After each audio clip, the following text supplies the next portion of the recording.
favorite Commanders YouTube show. If this is your first time watching, be sure to subscribe to the channel. You can follow me on Twitter at the Denton Day. We had OTAs this past week for the Commanders. This is not going to be a video complaining about those who were there, those who were not there. I would have loved it if the guys that weren't there were there. It's voluntary. I'm not going to tie myself in a knot about that. But it is starting to be list season. And with list season, I start looking ahead to 2025. I've heard a lot of different views and thoughts on who's going to be good this season in the NFL. Are the Commanders going to be better? Are they going to step back? We're going to push that to the side for a little bit, and we're going to focus on players here. And I want a lot of interaction from you, the viewer, either on Twitter at the Denton Day or down below in the comment section. Who's the one player on the Commanders team that you are expecting and you think needs a breakout season? Jaden Daniels already broke out. We already know what he is. If he gets any better than what he was last year, that guy's going to win the MVP,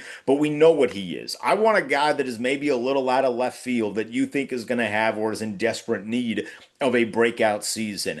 I keep saying desperate need because that's what my answer falls on. It has to be Daron Payne.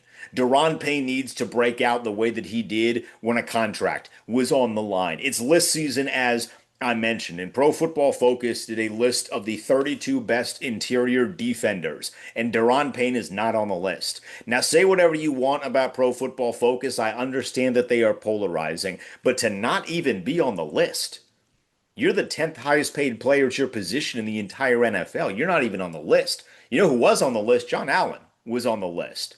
He was hurt a little bit last year. He came back. He was very noticeable.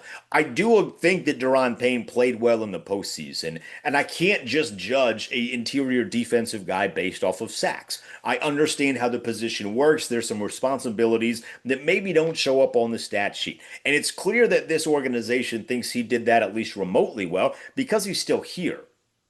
They very easily could have gotten rid of him in some way, shape, or form. They decided to keep him. I'm going to need to see a little bit better from Daron Payne. He had 4 sacks last year. Outside of that one anomaly year that was a contract year, that's pretty much where he stays around. I'm not saying that he needs to come out here and have 11 and a half again, although hot damn, would it be nice if he does, but he needs to play significantly better. The defensive line was the worst unit on the team last year. The worst group of positions on the team last year were the interior guys and the edge guys. Well, most of the guys that, like a John Allen, Duran was obviously here with Chase and Montez when that unit was pretty darn good. Those guys are all now gone.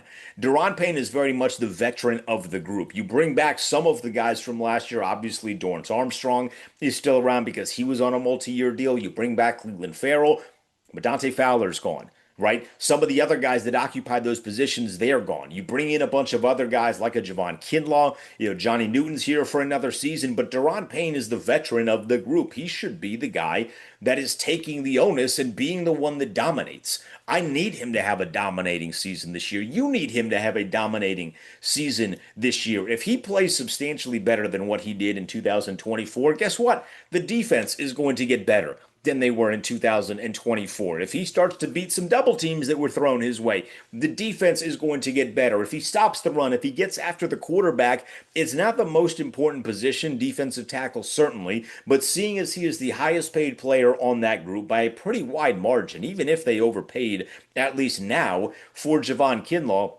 he's the highest paid player on that group. He needs to start playing like it, or he's not going to be here anymore. And you're going to look at that season that got him the contract with 11 and a half sacks. And I don't know that they still do top 10 seasons, top 10 one-hit wonder seasons on NFL Network the same way they did when I was growing up. But if you were to make a list of that, top 10 one-hit wonders in the 2020s, right now Daron Payne is on that list. And I would very much like him to get off of that list. I need a season that he had when he got that contract. Show us why that money was paid to you, or what's the point of giving you that money? What's the point of this organization keeping you around? So I'm not only predicting a breakout, I'm borderline demanding a breakout season for Daron Payne. He needs to be better to rise this defense up to the level that it should be. If this defense is better, I don't anticipate the offense is going to be taking a step back in 2025. So if the defense is better, that really lifts the potential of this team going just 1 week or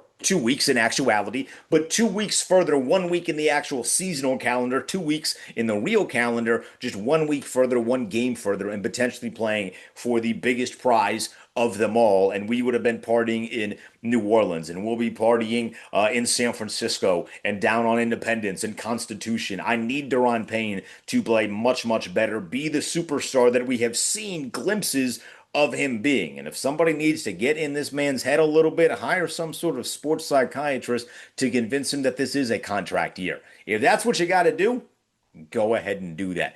I need Deron Payne to have a breakout season. Who do you want? Who do you think is going to have a breakout season? Let me know down below in the comments. You can follow me on Twitter and hit me up on Twitter at the Denton Day. I appreciate you coming into my office. Now, respectfully, get out.